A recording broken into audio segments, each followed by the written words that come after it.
7 अक्टूबर की सुबह जब इजराइल गहरी नींद में सो रहा था, उस वक्त हमास के आतंकियों ने उस पर हमला कर दिया।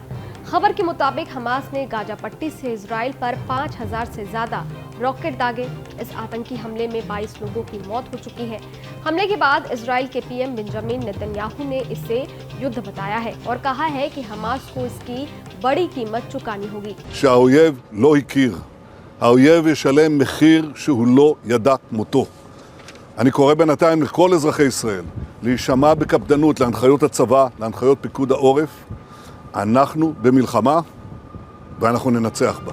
इजराइल पर हुए इस हमले पर भारत ने भी दुख जताया है। पीएम मोदी ने अपने बयान में कहा है कि इजराइल में हुए आतंकी हमले से काफी ज्यादा हैरान और दुखी हूं। उन्होंने हमले में मारे गए लोगों और उनके परिवारों को श्रद्धांजलि अर्पित की है। पीएम मोदी ने कहा है कि हमारे विचार और प्रार्थनाएं इस हमले में मारे गए मासूमों और उनके परिवारों के साथ है। नरेंद्र मोदी ने कहा है कि इस कठिन समय में हम इजराइल के साथ खड़े हैं। वहीं इजराइल और हमास के बीच संघर्ष के बाद भारत ने एडवाइजरी जारी की है। भारत ने इजराइल में रह रहे भारतीय नागरिकों से सतर्क रहने की गुजारिश की है। इसके साथ ही भारत सरकार ने इजराइल के स्थानीय अधिकारियों के सुरक्षा प्रोटोकॉल को मानने की सलाह दी है। रिपोर्ट्स बताती हैं कि इजराइल की राजधानी तेल अवीव समेत करीब 7 शहर में रॉकेट के जरिए हमला किया गया। ये रॉकेट रिहायशी इमारतों पर गिरे। कुछ रिपोर्ट्स के अनुसार हमास ने कई इजरायली सैनिकों को पकड़ने का दावा किया है और उन्हें बंधक बनाकर गाजा पट्टी ले गए हैं। आईडीएफ ने हमास के ठिकानों पर जवाबी हमले शुरू कर दिए हैं। गाजा पट्टी में हमास के 17 ठिकानों और 4 हेडक्वार्टर्स पर इजराइल ने हवाई हमले किए हैं। इजरायली रक्षा मंत्री योआव गैलेंट ने कहा है कि हमास ने बड़ी गलती कर दी है।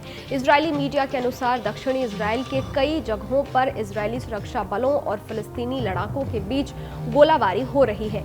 इजराइल के अस्पतालों ने कहा है कि दर्जनों घायल का इलाज किया जा रहा है, जिसमें कई की हालत गंभीर है। फ्रांस के राष्ट्रपति इमैनुअल मैक्रों ने इजराइल पर हुए आतंकी हमले की निंदा की है। उन्होंने एक्स पर लिखा है कि मैं इजराइल के खिलाफ हुए आतंकवादी हमलों में कड़ी निंदा करता हूं। मैं पीड़ितों, उनके परिवारों और प्रियजनों के प्रति अपनी संवेदनाएं प्रकट करता हूं। שהאויב לא הכיר, האויב ישלם מחיר שהוא לא ידע כמותו. אני קורא בינתיים לכל אזרחי ישראל להישמע בקפדנות להנחיות הצבא, להנחיות פיקוד העורף. אנחנו במלחמה ואנחנו ננצח בה. इस वीडियो पर आपकी क्या राय है? ये वीडियो आपको कैसा लगा? हमें कमेंट बॉक्स में लिखकर जरूर बताइएगा। शुक्रिया।